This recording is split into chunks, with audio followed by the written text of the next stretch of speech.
O programa a seguir é uma produção independente.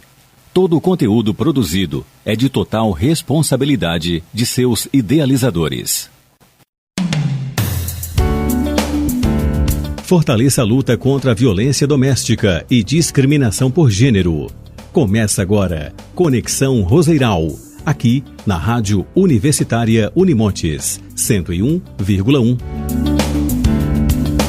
Olá, ouvintes da Rádio Universitária. Está no ar mais um Conexão Roseiral, programa que traz reflexões importantes e necessárias para juntos construirmos uma sociedade mais igualitária, justa e consciente.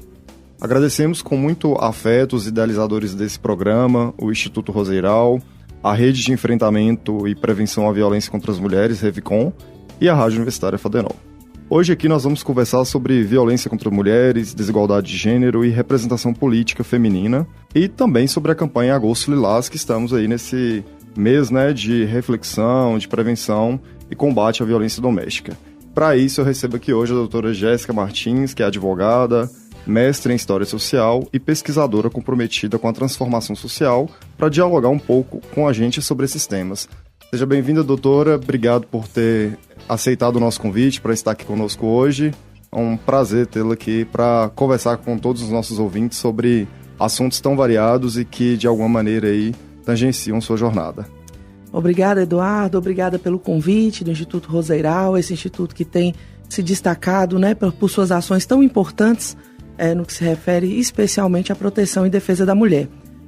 Fico muito feliz de estar aqui na Unimontes, a casa onde eu me formei, não só na graduação como no mestrado, para compartilhar com vocês um pouco dos resultados da minha pesquisa e debater e dialogar sobre esse tema tão importante.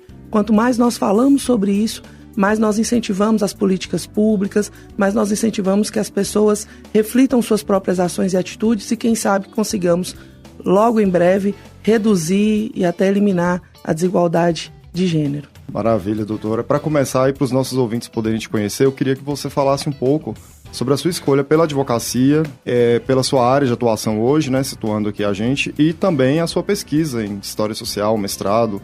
Como que foram essas escolhas para você e como que isso dialoga com o seu perfil hoje de atuação?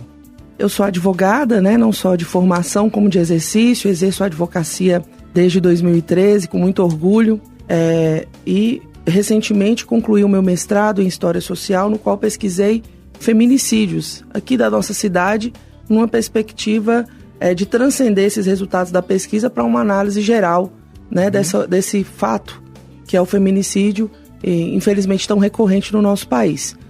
Atuo especialmente hoje em dia com o direito público, sou procuradora do consórcio Simans, que é o consórcio de municípios, o maior consórcio de municípios de Minas Gerais, segundo maior do Brasil.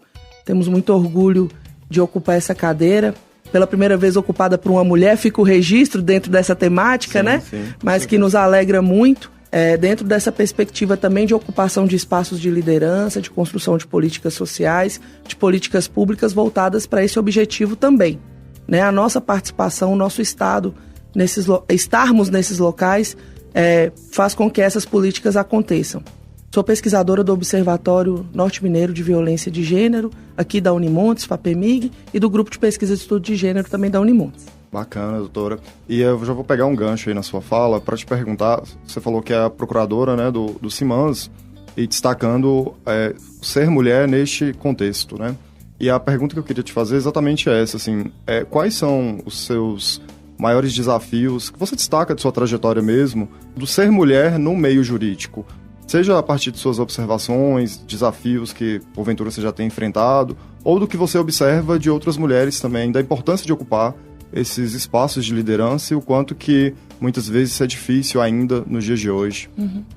Na minha compreensão, Eduardo, as mulheres ocuparem cargos de liderança, de chefia e mesmo cargos públicos têm em sua base o mesmo causador do problema. Que é a desigualdade de gênero, que nos impõe uma rotina doméstica familiar muito mais significativa do que para os homens, as próprias imposições e desafios do exercício da maternidade, na nossa cultura, da forma como nós construímos o que é ser mãe, o que é ser pai, e também, obviamente, naturalmente, que infelizmente ainda existe o preconceito, né? São muitas as histórias que nós ouvimos de preconceito, de perspectiva de que a mulher, por ter essas atividades domésticas, familiares, ela não vai conseguir dar conta ou não vai se dedicar ao trabalho tanto quanto um homem se dedicaria, por ter uma mulher que faça por ele essas atividades, essas outras atividades, né, de cuidado. E também eu acredito muito que a violência é um grande obstáculo a essa posição, porque muitas vezes as mulheres que alcançam certas posições, e não falo do meu caso especificamente, pois sou só um grãozinho de areia, mas quando a gente escuta outras mulheres que ocupam outros cargos, especialmente no meu caso que lido com prefeitas, vereadoras, a gente verifica que elas sofrem muito mais violência pela própria exposição a que elas estão sujeitas, pela própria disputa eleitoral política, uma violência que sai do campo ideológico, partidário ou de escolhas políticas para o campo da discriminação de gênero, né? De ataque à condição, a ela pela sua condição de mulher, né? Por atributos de suas mulheridades, vamos dizer assim. Então, a gente verifica que isso é um grande empecilho. Doutora, na sua fala você comentou que atua muito, trabalha muito, né, com prefeitos, com vereadoras, e isso me chamou a atenção para um conceito que nós falamos muito, discutimos muito nos dias de hoje, que é a violência política de gênero. Você poderia situar, falar um pouquinho para os nossos ouvintes o que seria essa violência política de gênero? Como que você observa isso na sua atuação? A violência política de gênero, ela se revela, né, ela se mostra quando as mulheres que ocupam cargos políticos são ofendidas, são atacadas, são agredidas por questões ligadas ao que se entende como um comportamento feminino adequado, né? As mulheres, a gente sabe, no que se refere ao comportamento de relacionamentos pessoais, relacionamentos afetivos, ela tem restrições culturalmente impostas muito mais firmes do que para homens, né? E essas condutas das mulheres são muito mais vigiadas pela sociedade de modo geral. Então, as mulheres que ocupam cargos políticos, elas sofrem muito essas violências, ataques à sua vida pessoal, que a gente percebe que em homens não acontece, a gente não verifica, pelo menos não com tanta ocorrência quanto é com as mulheres. Basta que também a gente analise o histórico das primeiras damas. Como as primeiras damas sempre são tão questionadas, analisadas, não é uma figura política, ela não foi eleita para ser primeira dama, e ao mesmo tempo são muito constantes os ataques às primeiras damas para atingir o detentor do cargo. Sim. Às vezes para atingir o prefeito, para atingir o presidente, são muitos ataques destinados às mulheres que estão ali naquela condição de primeira dama, o que a gente não verifica na mesma medida com relação aos homens que são companheiros de mulheres ocupando cargos políticos, porque o ataque é mais direcionado às mulheres, por causa da própria violência de gênero, né? A gente percebe que esses ataques, de modo geral, são feitos por homens contra mulheres, porque, já entrando um pouco nos estudos, né, de violência de gênero e tudo, por essa autorização que se tem culturalmente imposta, que o homem deve realmente educar, punir, vigiar as mulheres, mesmo aquelas que estão num cargo de liderança naquele momento, ou até superior àquele homem em alguma medida ou em alguma proporção, numa hierarquia política, por exemplo. É uma maravilha de explicação, acho que deu para os nossos ouvintes, né, entenderem bem. E é interessante falar sobre esse tema porque hoje a gente observa, né, vários casos, relatos de deputadas, de vereadoras, prefeitas que têm ou desistido do mandato ou até mesmo na campanha, né, já se sentem ali desestimuladas exatamente por conta desses ataques, assim, que vem muito hoje, inclusive na internet, né? Há pesquisadores que analisam os perfis desses parlamentares em redes sociais e notam ali que as pessoas vão nos comentários xingar, né, insultar ali mesmo, exatamente para tentar coibir ou tirar essa pessoa do meio político. Você falou, né, que é procuradora no CIMANS, faz parte do GPEG aqui da Unimontes, e eu tenho aqui no seu currículo também que você integra a BMCJ aqui do Núcleo do Norte de Minas. Poderia falar um pouquinho pra gente sobre como essas experiências aí, todas ligadas meio feminino, elas se conectam entre si e fazem parte aí do seu dia a dia, de sua profissão? A BCMJ aqui do Norte de Minas é a Associação Brasileira de Mulheres de Carreira Jurídica. É uma instituição mundial, inclusive possui cadeira no Conselho da ONU para tratar desses temas, né, de direitos humanos, de dignidade da mulher. E a BCMJ em Montes Claros, ela foi fundada esse ano, né, foi instituída esse ano. Nós temos a alegria de dizer que temos mais membros no norte de Minas do que em toda Minas Gerais reunida, apesar de ser um braço novo dessa associação, mas que demonstra essa característica nossa aqui, geraiseira, de pensar no comum, no coletivo, no associar. É uma associação composta não só de advogadas, mas de mulheres ocupantes de todas as carreiras jurídicas. Temos aqui no norte de Minas delegadas da Polícia Civil, da Polícia Federal, tabeliãs, juízas e, enfim, consultoras, analistas jurídicas, policiais, que estão todas ali em conjunto, trabalhando, pensando e participando das políticas públicas. Estamos trabalhando, já está em fase final de revisão e editoramento, o primeiro livro da nossa associação, que deve ser publicado em outubro, e que vai tratar, entre outros temas, da representatividade política feminina do norte de Minas, das dificuldades que as mulheres de carreira jurídica encontram da participação feminina, né? Porque nós verificamos que temos tido avanços. Existe a cota para candidaturas femininas, né? A gente já tem uma cota, já tem um fundo participativo, vai ter um fundo eleitoral especial. Sim. Mas, por exemplo, nas carreiras do judiciário, nós não temos essa reserva de cotas. Nós temos até uma reserva de cotas, por exemplo, dentro da UAB, que é uma outra instituição nossa, para integrar listas tríplices, para integrar a diretoria, mas nós não temos uma obrigatoriedade que sejam escolhidas mulheres para integrar os tribunais. E nós verificamos, por exemplo, o Supremo Tribunal Federal, que em tese é o guardião da Constituição, que tem apenas uma mulher na sua composição, na composição atual. Nós temos, a outro exemplo, o TRE de Minas Gerais, que é o Tribunal Regional Eleitoral, que, podendo ter 2 mulheres nessa última assentada, está sem nenhuma mulher compondo o tribunal. E a gente falava de violência política de gênero. Sim. E a gente vem para um Tribunal Regional Eleitoral sem nenhuma mulher. É claro que, com isso eu quero dizer que os homens não podem defender as mulheres, não é isso. Ou podem analisar, defender não é o caso, são juízes. Analisar aqueles fatos que são tragos. Podem, mas era importante que tivéssemos uma mulher, porque nós estamos muito mais identificadas com aquela situação, ou pelo menos seria importante que fossem homens que tivessem essa aproximação com essa discussão, para poder entender, para poder se sensibilizar e compreender o alcance dessa violência, né?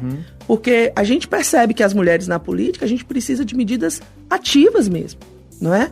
É um grupo desprivilegiado ao longo do tempo. É um grupo que pôde votar muito depois, que pôde se candidatar muito depois e que experimenta uma realidade social de participação em posições de liderança que foi muito mais tardia do que para os homens. Então a gente precisa realmente de políticas afirmativas.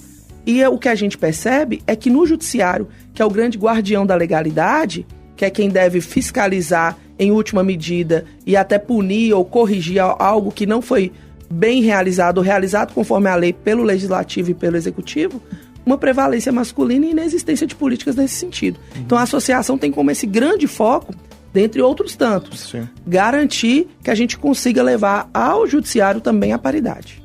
Então bacana. Então uma reunião aí de mulheres, e você falou aqui que no norte de Minas tem um grande número, né? Principalmente com esse objetivo aí de mobilizar essas políticas afirmativas dentro do judiciário. Né? Isso. Bacana. Eu vi aqui também que você faz parte do GPEG, né? Que é o Grupo de Pesquisa e Estudos de Gênero. A gente já teve até um episódio aqui que a professora Cláudia Maia, uma das coordenadoras do grupo, esteve aqui conosco e apresentou para os nossos ouvintes algumas pesquisas lá em andamento. Mas eu queria saber de você, qual foi a pesquisa que você fez lá tanto no GPEG quanto no mestrado, e quais foram os resultados dos seus estudos, né, ao longo desses anos aí? Participar do GPEG é mais do que um orgulho. Mudou minha vida, né? E assim como o mestrado em História. Eu sou formada em Direito aqui pela Unimontes e pelo menos quando eu me formei, nós tínhamos uma formação, me formei em 2012, uma formação muito técnica, muito pragmática do direito. Então a gente saía com uma muito boa amplitude técnica, mas uma visão que depois eu vinha a descobrir um pouco iludida da realidade. Sim. Porque a nossa Constituição ela é muito bonita, ela é maravilhosa, os dizeres dela são lindos, o Código Penal é muito bem escrito, o Código Civil, porém, quando a gente sai daqui acreditando naquele conto de fadas ali, e quando a gente vai para a realidade, a gente começa a se deparar com as coisas não sendo como está na lei. E a gente se pergunta, olha, por quê? Mesmo na justiça, a gente leva algo para a justiça e a justiça não entrega, talvez, naquela mesma medida que a gente esperava, não é? Então a gente começa a ficar um pouco inquieto. E foi o que aconteceu comigo. Comecei a me inquietar. Falei, peraí, alguma coisa não está batendo com o que eu aprendi, por que não está batendo? E aí começam a surgir as inquietações. E aí uma querida colega também do direito da Unimontes, Larissa, me apresentou a um mestrado em História. Eu fiz a primeira disciplina lá de Poder e Relações Sociais e depois fiz a Gênero e Subjetividade e foi abrindo minha mente, abrindo essa perspectiva para entender. E eu quero dizer, sem falsa modéstia, de melhor aplicar o direito. Porque essas teorias me permitiu refletir melhor o direito, né? E refletir melhor e acho que até conseguir uma melhor aplicação dentro dos casos pequenos que a gente lida no dia a dia, né? Diante dessa perspectiva de gênero, de entender que existe uma desigualdade, que essa desigualdade é estrutural, que ela vem de muito tempo sendo construída e que ela não é simples de se resolver e que a partir dela surgem grandes problemas, como em último caso ou em última instância, o próprio feminicídio, que é o tema central da minha pesquisa de mestrado. Né? Já entrando nela, o feminicídio, então, é o homicídio, né? Que é em razão de gênero, pela condição de mulher, é um homicídio qualificado, vamos dizer assim, né? Não é que exista um tipo feminicídio propriamente, é um homicídio qualificado, que tem um aumento de pena. E eu estudei 2 casos que aconteceram em Montes Claros, que a notícia me chamou a atenção e foi uma dessas questões, como eu digo, que inquietam. Em 2018, próximo a ele, em meados de outubro, novembro de 2018, ocorreram em Montes Claros 2 julgamentos de mulheres que foram assassinadas pelos seus, então, namorados, né? Havia uma discussão se era ex ou namorado, mas enfim, os seus companheiros. E essas duas mulheres, o feminicídio delas foi julgado na mesma semana, no mesmo mês, na mesma quinzena. O primeiro julgamento, o feminicida recebeu uma pena de 30 anos. No segundo julgamento, o feminicida recebeu uma pena de 15. Isso chamou muito minha atenção. Olha, 2 crimes e 2 penas tão diferentes. E aí eu fui e me dediquei a aprofundar nessa pesquisa e entender o que aconteceu nesse processo para que tivéssemos penas tão distintas. O primeiro impacto é que os crimes foram muito parecidos. As duas estavam em casa, de pijamas, foram surpreendidas pela presença deles lá em suas casas. Uma foi, lamentavelmente, morta a facadas, outra a tiros, mas em suas residências.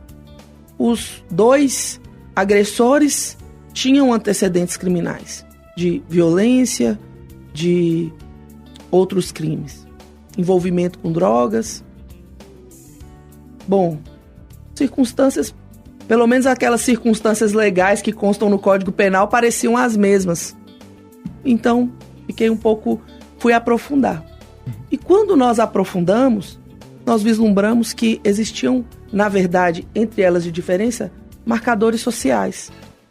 Enquanto aquela vítima, e já quero antecipar, não estou condenando a vítima cujo agressor teve a pena maior. Eu quero que a pena mais grave seja aplicada a todos, não é? Eu não quero com isso dizer, em alguma medida, que ela está errada por ter o que tinha ou relativizar a culpa.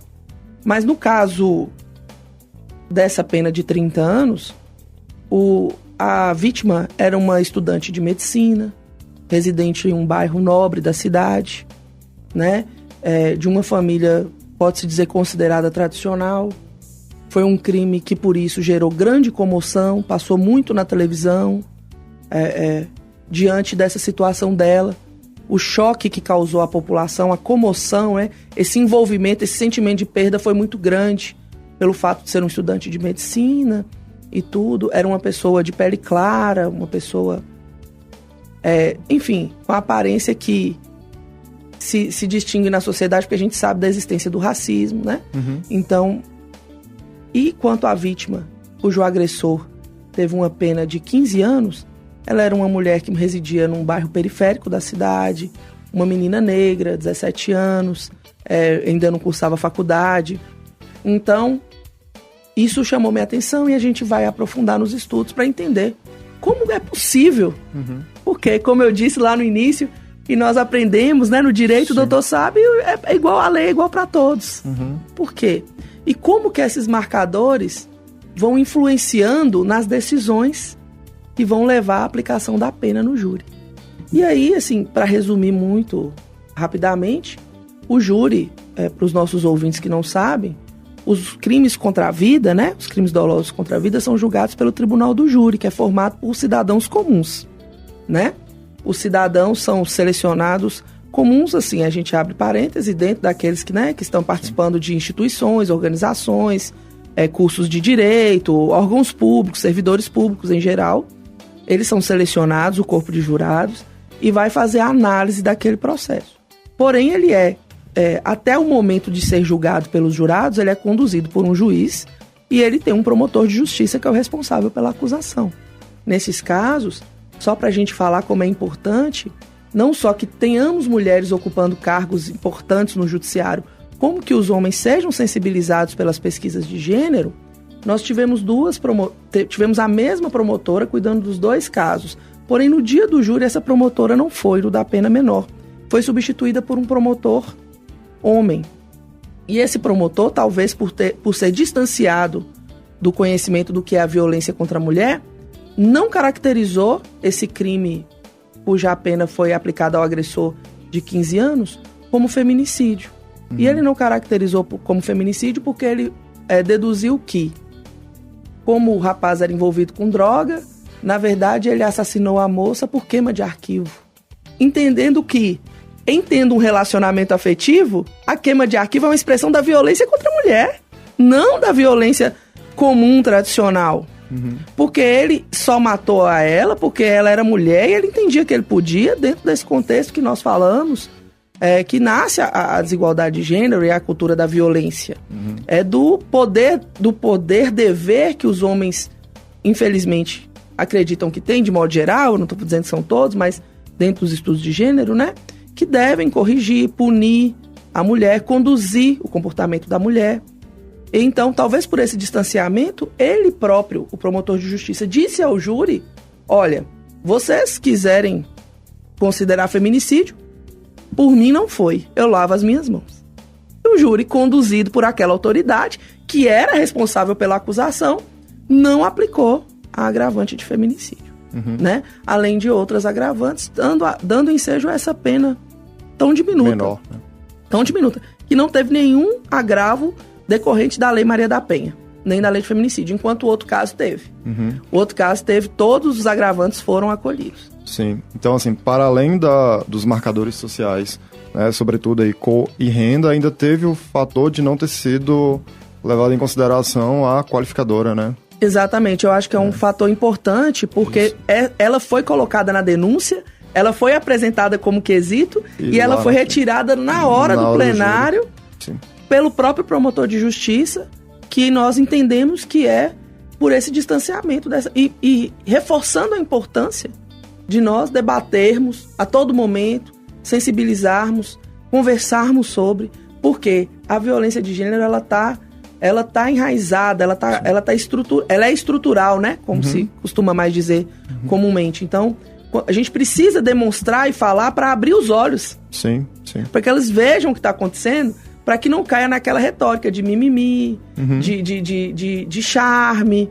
Não, é real, acontece, é concreto e produz efeitos diretos na vida das pessoas. Porque esse mesmo rapaz saiu da cadeia muito antes e talvez muito menos preparado para voltar a conviver em sociedade por causa disso.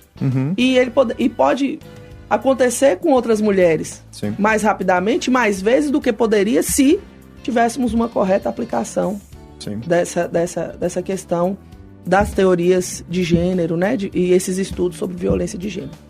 Doutora Jéssica, achei super interessante a sua pesquisa e isso me levou também para uma reflexão a respeito daquele protocolo que o CNJ instituiu, que é o julgamento em perspectiva de gênero, né? Sim. O quanto que isso hoje precisa ser levado em consideração. Não só, claro que você está dando um exemplo aí de processos criminais, mas não só, né? Acredito que em todos os processos, seja num divórcio, né? Você tem que levar em consideração a questão do gênero e dos marcadores sociais que perpassam toda essa discussão, como em processos mais graves como esse que você coloca e que, né, gera aí pra gente penas tão diferentes e que dá essa sensação real, né, de injustiça. Uma sensação muito grande de injustiça, né? Exato. As relações entre homens e mulheres em todas as esferas, né? O direito é isso, né? O direito está aqui para regulamentar e nós advogados em alguma medida e o judiciário para depois corrigir ou pacificar alguma situação de conflito entre as partes. Então, quando a gente tem qualquer relação que envolva homem e mulher, seja negocial, seja parental, a gente tem que levar em consideração as questões de gênero. Porque elas afetam diretamente aquele litígio. E, no entanto, infelizmente não é o que a gente vê. E a gente precisa lutar muito para que isso ocorra, né? Para que quando um juiz de divórcio analise um divórcio, ele tem essa perspectiva. Sim. Porque muitas vezes, um exemplo rápido, é a separação total de bens. Então ela não tem direito a nada. Mas, peraí, vamos analisar? Por que eles casaram em separação total de bens? E o trabalho feminino, né? Porque muitas vezes o homem... Exato. E será que ela de fato queria? A gente precisa abrir nossa mente para perceber que muitas vezes ela não faz o que ela quer. Né? Quem era o líder daquela família? As coisas que acontecem no contexto da convivência com o filho, de guarda, de pensão, né? O comportamento das partes, tudo isso vai fazer diferença. E isso, nessa perspectiva, para todas as áreas, né? Para os litígios políticos, como a gente falou, é abrir os olhos realmente para reconhecer a existência e, a partir dela, pensar diferente quando analisar essas situações, né? Nós também, para que a gente critique menos, para que a gente seja menos nocivo e para que a gente evite piorar uma situação que já não está boa. Então, quando a gente faz isso nas nossas relações pessoais, seja quando a gente fala de alguém, quando a gente conversa com um amigo, quando a gente conversa com uma amiga que está ali, de repente, com sofrimento, por algum motivo, que a gente tenha em mente também, né? Que se você é homem, por que a mulher se sente daquele jeito? Né? Qual que é a condição dela para ela estar daquela forma? E não já ser tão duro, tão frio, como se fosse um homem ali, porque são realidades, perspectivas, vivências totalmente diferentes. E vai desde o acolhimento, né? Desde o atendimento ali, do seu olhar de não julgamento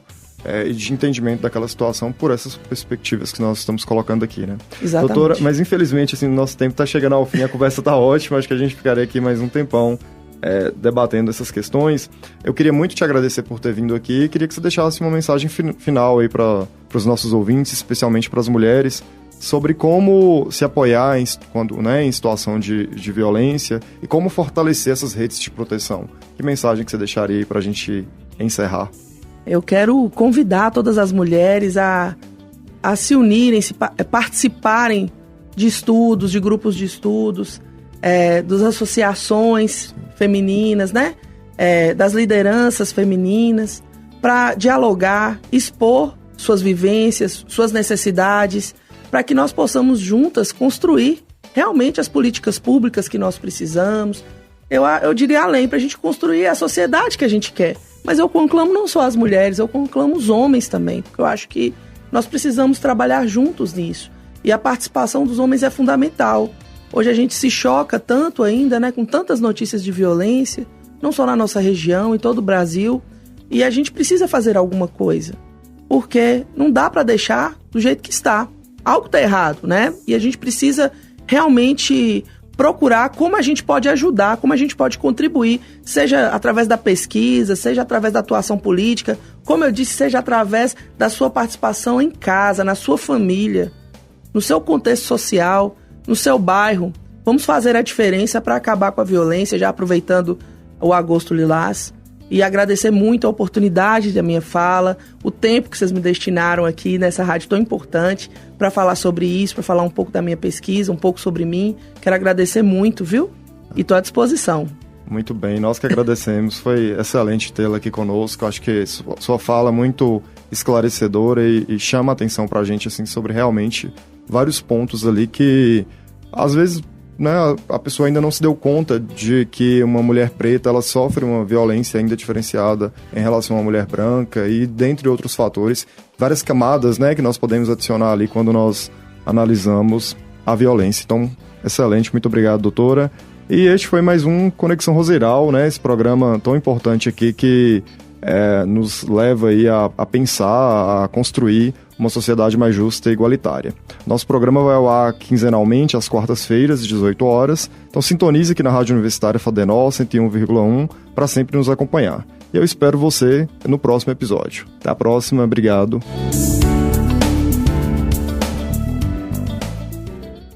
O programa que acabamos de exibir é uma produção independente. Todo o conteúdo produzido é de total responsabilidade de seus idealizadores.